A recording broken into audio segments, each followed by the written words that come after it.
Hello, Zaniacs. We have to talk because I'm behind. He's behind. I'm a little bit behind. Just a little. But then I'm also a little bit ahead. Yes, he is. Okay. So there's two books that she already read that I just got done with a few days ago. One of them is A Southern Book Club's Guide to Slaying Vampires. I really enjoyed it. So let's also talk about the fact that Grady Hendrix, who's the author of this book, wrote another book that Marshall has read and I have not, but I'm going to read it. It's called Horror Store. It's a haunted IKEA. Haunted IKEA. Like, does that not sound like the most amazing thing?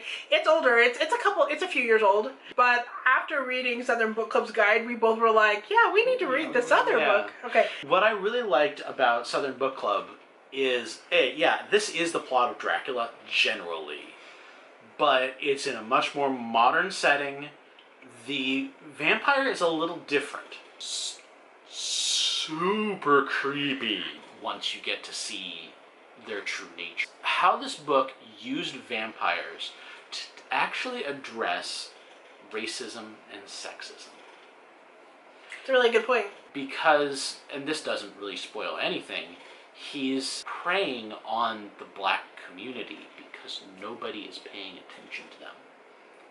And he's manipulating the men of the town so that the people that would figure him out aren't being listened to. Mm-hmm. And especially in Southern culture, these two aspects that they've managed to put together into this book.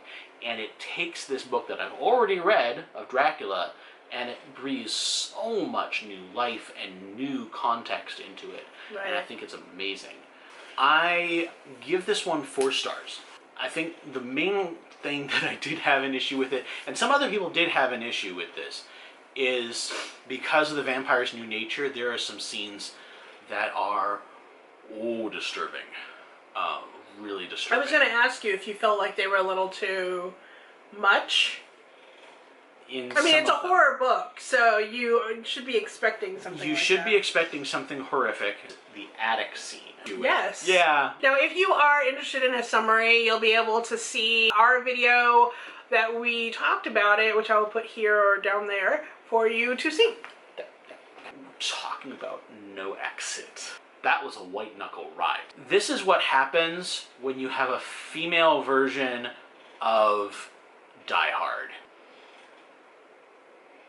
Yeah, okay. While there is some things that you don't see coming, a lot of this book is just constantly trying to outwit the bad guys and constantly trying to outmaneuver them in new ways. And even though she has no history in this, she has no history with law enforcement or violence, this is how she does it. And it's almost through just sheer force of will. That's why when I did my mid-year freakout, Darby, whose name I can remember, because she's Darby, like a memorable, she was my female crush. Like, she is, now you understand why I said that. Yeah, she's really awesome. She just gets it done, but she's flawed in the way that a human can be when they can't read the signs. They're just physically and mentally unable to read the signs because they are so freaking stressed out. Like, I really liked how that was kind of a flawed thing they put in there. And there's a lot of bits of information that you don't get because she doesn't get. Mm-hmm. So they're just as much a surprise to you as they are to her. And I think that's excellent writing. Yeah. Yeah, so when I said to you that it literally doesn't stop until the last page, it doesn't stop until the last page. It really doesn't. Did you do the same thing I did where you got to the last page and where you're like, wait, what? Did they say this? Wait. You played me.